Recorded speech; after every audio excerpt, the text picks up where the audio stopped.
안녕하십니까. 거꾸로 투자하는 쇼킹 부동산입니다. 8년 만에 최대 급등, 대출금리 왜 그럴까 시작해 보겠습니다.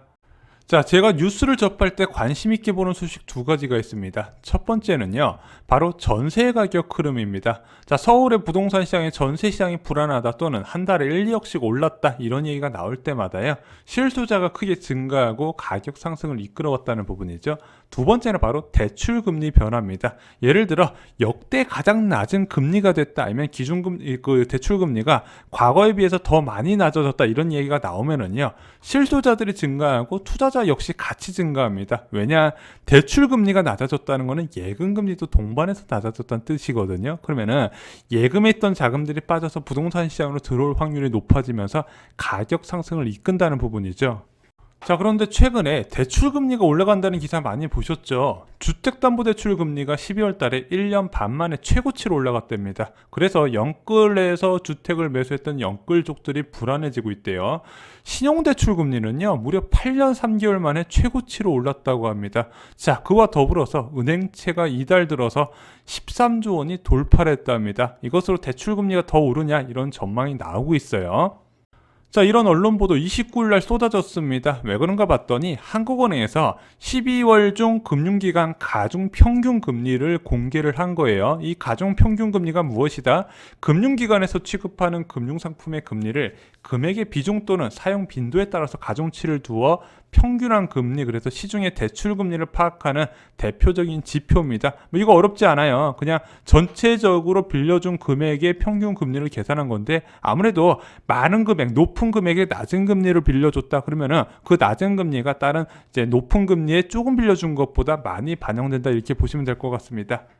자, 어떻게 발표됐길래 8년 만에 최대폭 상승이라고 할까? 먼저 소액대출, 주택담보대출, 신용대출 같은 가계대출의 전체 대출 금리가 이제 11월 달 대비 12월 달에 0.07%포인트 상승을 했다고 합니다. 이게 2019년 5월 이후에 가장 큰 폭의 상승인데, 자, 그 중에서 누가 많이 올라갔냐? 신용대출 금리가 무려 0.49%포인트 상승을 했답니다. 이게 2012년 9월 이후에 가장 큰 폭의 상승이에요. 그래서 3.01%에서 3.5%로 껑충 뛰어오르게 된 겁니다. 그래서 작년에 7월 달에서 8월 달에 신용대출 받으신 분들이 최근에 이자율을 문자로 날라오시죠. 그 문자 받아보시면 깜짝 놀라신 분들 많이 있습니다. 왜? 금리가 많이 올라서.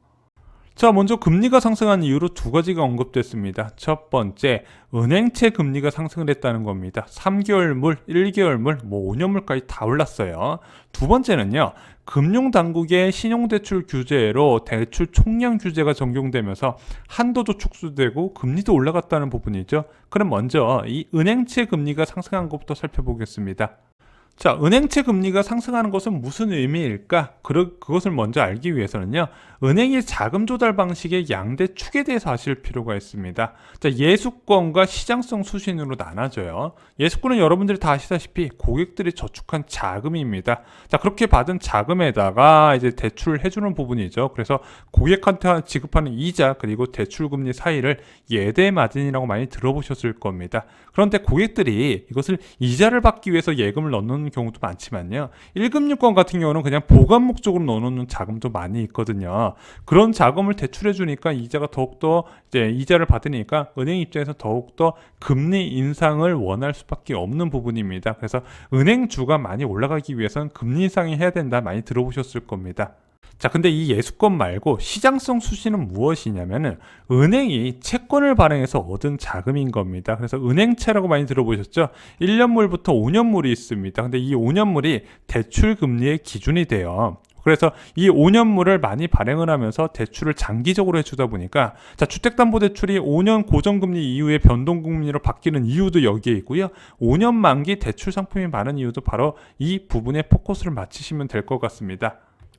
자, 그래서 은행은요, 바로 이 고객한테 정기 예금을 유치하고 받은 자금을 사용할 것인지 아니면 채권을 발행해서 자금을 활용할 것인지 결정한 다음에 자금을 조달하겠죠. 그래서 8개 은행이 이런 식으로 자금을 조달할 때 들어가는 비용을 고려해서 결정한 것이 바로 이 코픽스입니다.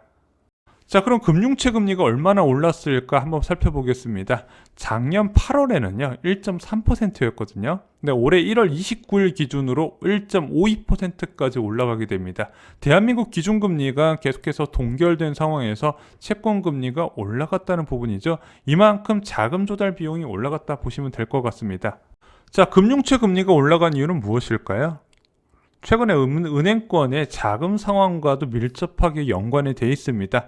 은행권에서는요, 무한대로 자금을 대출할 수 없겠죠. 고객한테 받은 예금을 기준으로 해서 대출할 수 있습니다. 그것이 예대율 규제예요. 근데 올 6월부터 코로나19 상황으로 유예됐던 신예대율 규제가 6월부터 적용이 됩니다. 그런데 그 예대율 규제에 1금융권과 2금융권이 모두 100%를 넘으면서 지금 규제를 위반한 것으로 나타나요. 그래서 이 예대율 규제를 맞춰야 되는데 예금이 자꾸 이탈합니다. 이자를 많이 안 주다 보니까 이것이 빠져나가서 주식이나 부동산으로 흘러가고 있는 거예요. 그럼에도 불구하고 자산 가격 상승 기대감이 너무 높으니까 대출 수요는 계속 올라가다 보니까 돈이 없으니까 이 금융채를 발행하면서 자금을 조달했고 시중 채권 시장에 이제 채권이 많아지다 보니까 당연히 가격은 떨어지게 됐다는 부분이죠. 근데 이 과정에서 1금융권과 2금융권의 대응 방식이 달랐어요.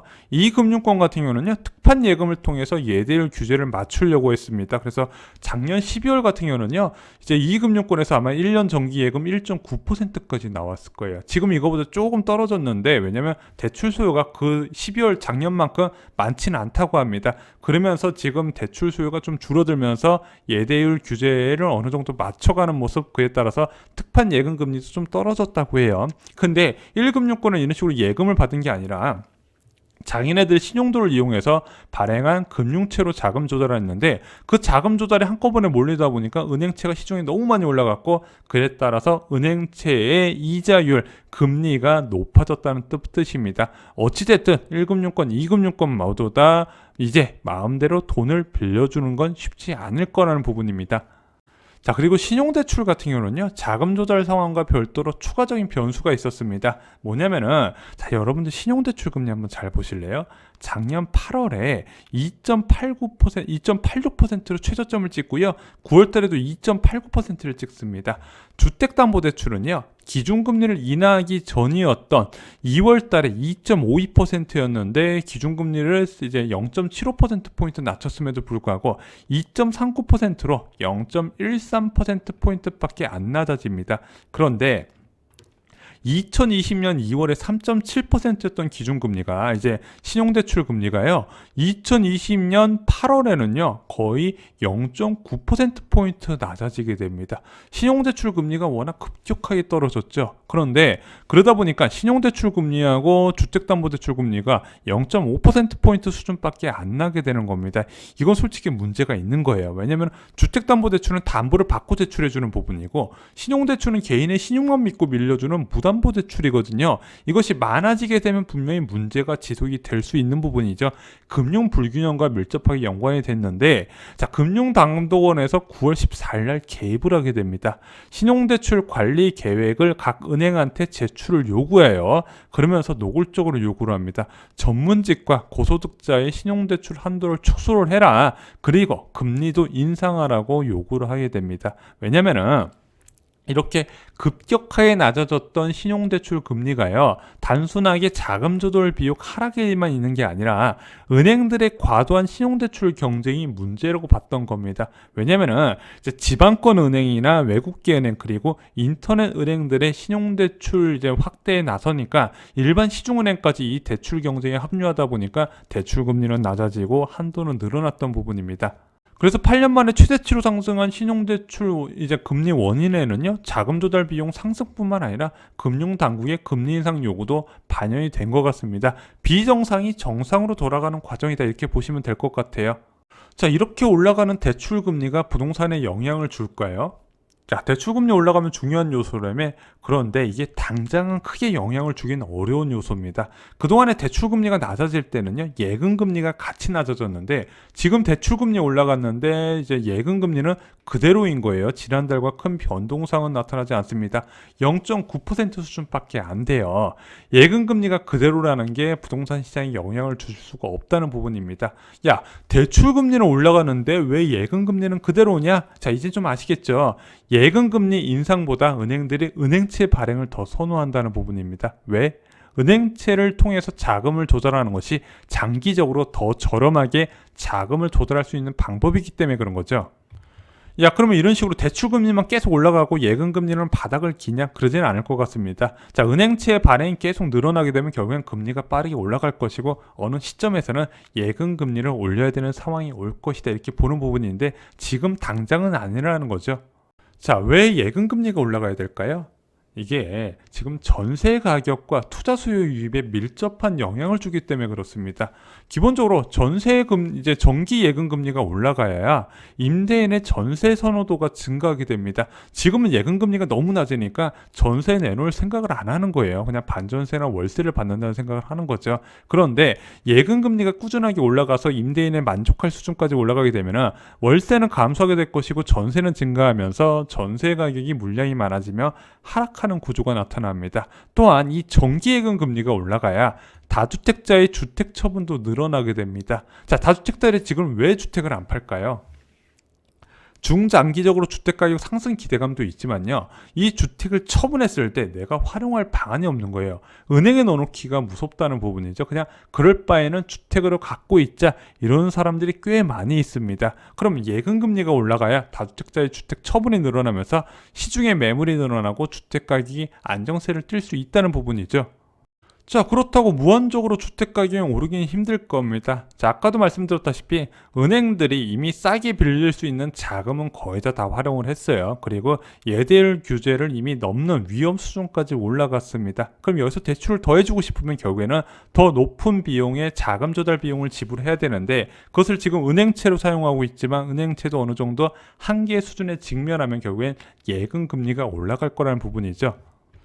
또한 지금 정부에서 이제 신용대출 규제를 굉장히 강하게 가하고 있죠. 그것이 1월 달에 거래량이 나타날 거라고 말씀을 드렸는데 2021년 1월에 서울 아파트 거래량이 지금 7월에 7,400건 대비 1,800건으로 4분의 1 수준으로 쪼그라들었습니다. 신용대출 규제 영향이 크다는 부분이죠. 그래서 당장의 폭락은 이제 뭐 이런 저금리 상황에서 불가능하지만 중장기적으로 수요 이탈이 부동산 시장에 적지 않게 영향을 미칠 거라고 생각을 합니다. 이상으로 쇼킹 부동산 마칩니다. 좋아요, 구독, 공유 꼭 부탁드립니다. 감사합니다.